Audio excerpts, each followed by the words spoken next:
ki James Bond goblok. Opo kok buju. Tambah iki ya. Napa lagune Nur? Kates godhong gandul. Kates godhong gandul nggih. Coba jajal aku pengen ngurung joget Lina. Ayo nah. Kendangnya jalan Pak Pung, Pak Biru, Pak Pung, Pak Ngoyo. Ciro, lupat ya. Ayo Lin. Ora gelem joget. Jogete mangke mawon, Pak. Oh iya, jogete kok di luar panggung ya Lin. Janji lho kuwi. Ora pas medun bar subuhan tak kon joget ora gelem. Tak tekak lanangmu tenanan. Tak tangke tak denge sing cetha sing wijang. Nah, ngono kuwi. Suara berubah. Kendangan ki kreasine pirang-pirang ora apa-apa, siji metronom, tegese iramane ki konstan, ora saya nyurung. Nah kuwi. Luwe-luwe nek srepek ya jan kuwi ciri khase kendang kudu ganduli, ngono kuwi. Dadi ora sak jalan ning apa jenenge ana ruangan dhewe. Nah kuwi, ya pancen kaya ngono ya perlu belajar. Heeh. Ayo. Yo. Kates godhong gandul, proses.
tinggal ning kos-kosane Janah.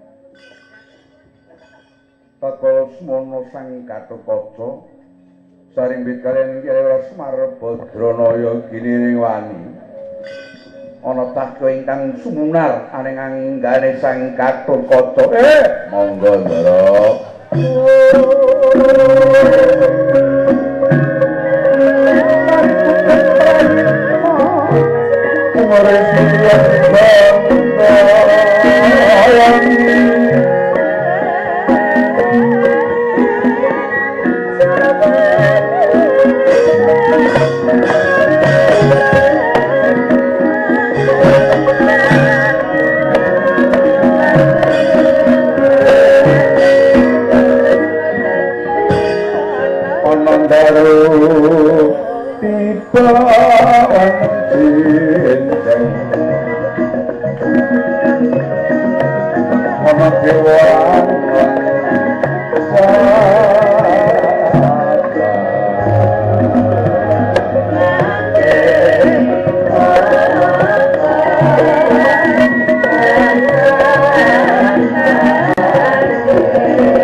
Badranaya. Ngeten nggih Gus. Kula wau sampun dipun waduli kalian Jeng Andika perkawis pedhut ingkang wonten nagari Pringgondani kang dipun sababaken dening tingkahing ingkang paman. Pancena tugase pemimpin niku abot Gus. Gayuh bebener niku dhuwure kaya nglanggeh langit. Nyangking dumateng katentreman iku abote kaya nyangga gunung Gus. Nanging paduka menika boten piyambakan, sampeyan duwe SKPD, sampeyan duwe karyawan-karyawan sing pancena komitmen anggenipun badhe sesarengan bangun praja Gus. Ya Kyai Semar Badranaya, sampeyan mangsawang semut ingkang lumaku sak dhuwuring watu. Nek miturut petangan lan petungan kekuataning semut niku pinten, nanging nyatane semut niku wau bisa nggotong krompolaning sega karana dipun usung sesarengan. Cerita wonten ing Timur Tengah jaman Kanjeng Nabi niku badhe mindah Hajar Aswad. Saranduning kabilah-kabilah kepengin banget rebut ngarep kepengin mindah Hajar Aswad. Wicaksanane Kanjeng Nabi gelar sajadah, gelar sorban, Hajar Aswad dikekno tengah, digotong rame-rame Gus. Nanging perkara iki Paman Brajamusti ora walaka esi nyimpen aning tung-tumbing sanobari esi dadi sanditama ingkang durung kawedhar Kyai Semar. Nggih. Kula aturi sabar Gus. Cara Petruk niku mecahe udun mawon tetep ngangge mangsa kala. Gugruke godhong saking wit-witanika sampun dipun ciptak lan dipun kajengaken kaliyan Gusti Kang Akarya Jagat.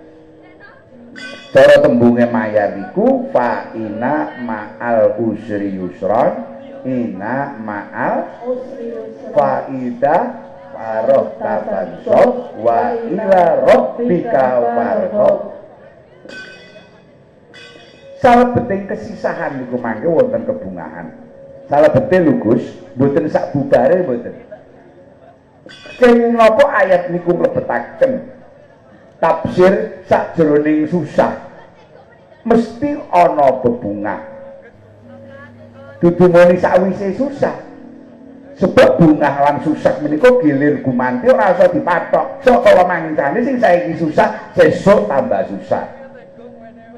Pramila wonten ing salebeting kesusahan ati sampeyan niku mangke wonten hikmah niku Gus. Panjenengane ngeten mawon. Menawi panjenengan badhe dipun pintraken kalian panguwasaning jagat raya. Gusti Allah mboten badhe maringi gelar profesor dumateng jenengan mboten.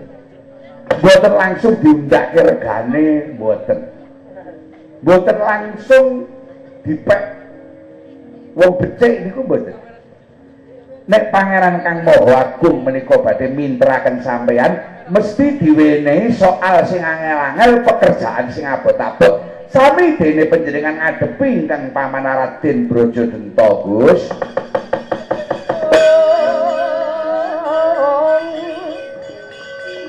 Meminta kare kata sang kacat kota dinan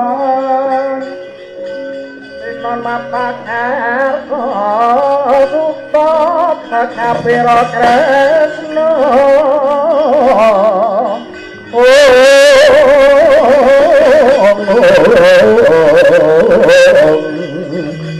para komana harnuci sakti niro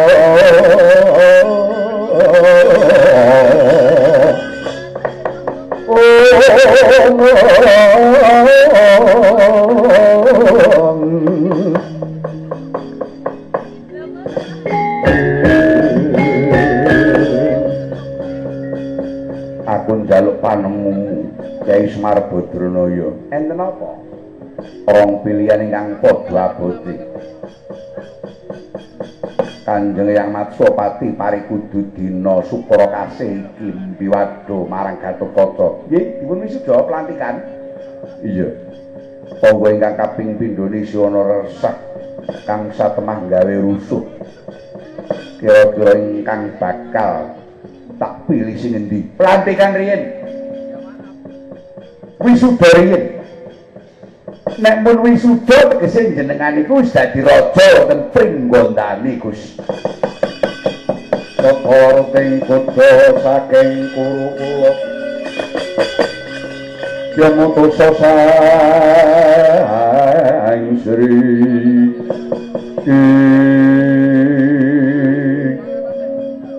cemepo ngrasane manahku. Nala garing Petruk Bagong. Kuwi kelawan bapakmu Ki Semar Badranaya ayo tak mulyakake tindak menyang Pandhawa Agung. Mboten kersa kula. Kula boten mriki mawon. Kula luwung campur kaliyan rakyat niku jalaran menapa tugas kula niku pun ngewangi-wangi panjenengan anggenipun kabiwadha dados narendra. Kula niki dukun bayi, Gus. Ibarate dukun bayi niku duweni jasa, duweni labuhan ngetokke bayi. Ning pase bayi dilantik, hari, tanggal kelahiran, bulan kelahiran, tahun kelahiran disebutke, bapake disebutke, sekolahane disebutke, gelare disebutke. Suprandene dukun bayine ora tau disebutke ya ora apa-apa. Kaya wit klapa kang campur aning sayur asem disebut lodeh. Santen kang campur karo sop disebut opor. Ning nalikane lan tatkalane nyebut sayur lodeh ora susah dadak nggawa-nggawa lodeh santen, Gus. Niku sampun include menika sampun saknalika wonten salebete, Gus. Pramila monggo. Kula teraken wonten tapel watesing kelampi sireng, Gus, kersane rakyat nika padha alok surak. Derek mangayu bagya wisidan panjenengan, Gus.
jenar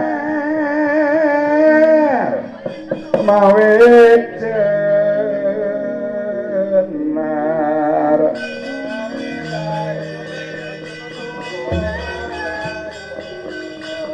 wapetang mawe jenar ya jonggiri prateng wana adri samya ngambajroning wana adro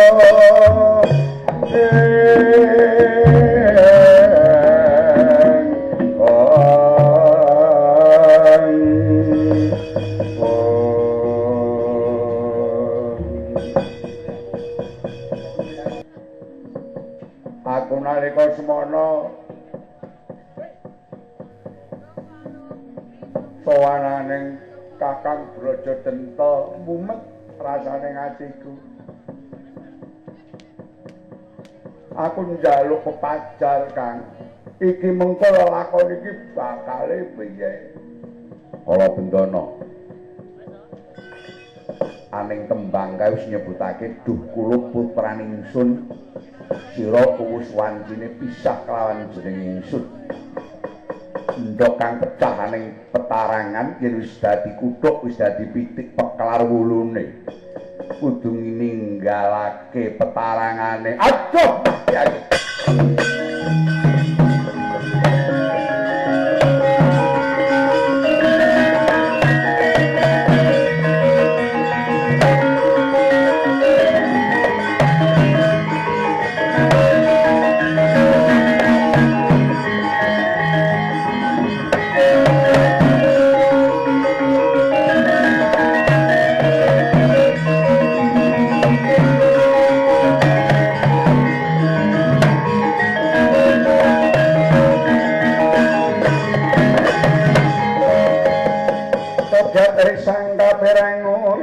nangkul kinempet gampedu sangretnaning bawana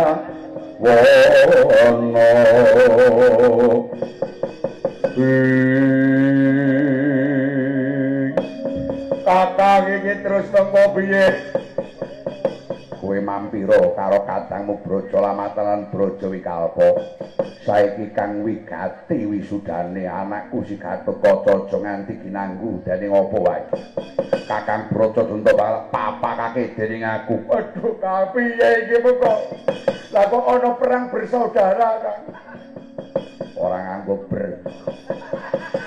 waduh piye iki mengko aduh kala kakeke ngalampir ana kadangmu sakarone Braja Lamatanan Braja Wikalpa aduh kakang iki kopi kakang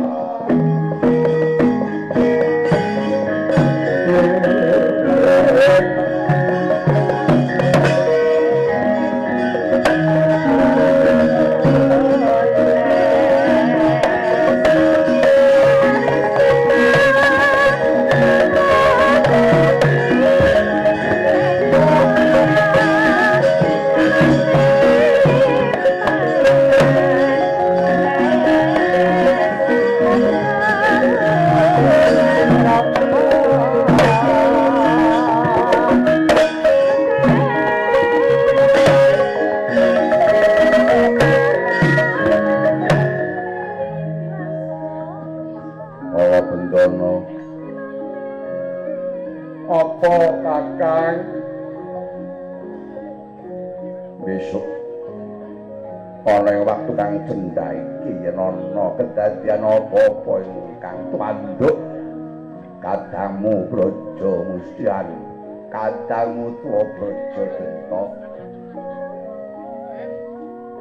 sing kudu sira ngerteni obaing cacing ingkang ana ning bumi lapis telu iku pancen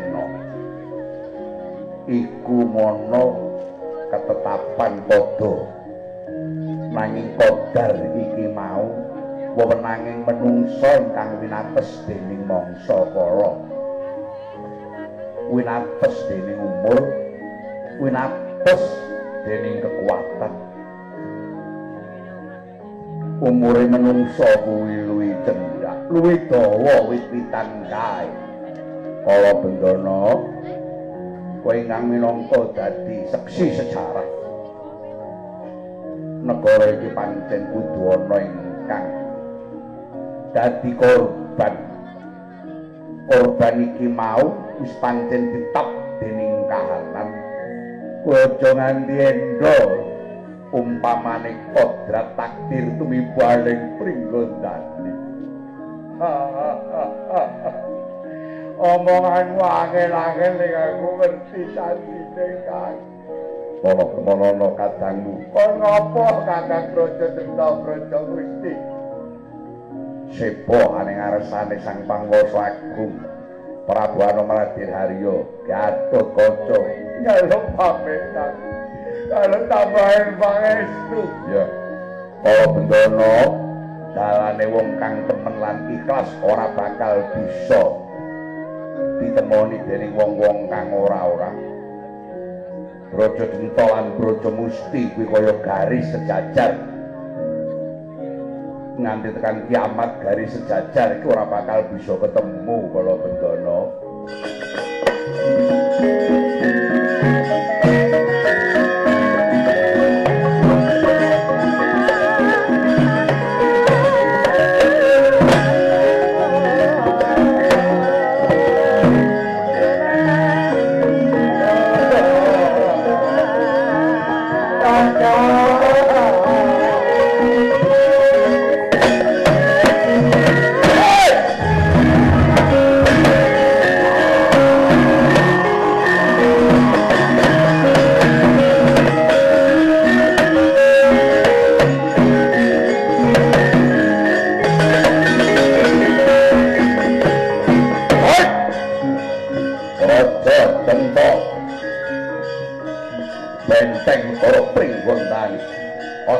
Mendem kowe Braja Denta tabrak niki Braja Musti.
harumo kabine antara rapuh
Sumarasi pandanarum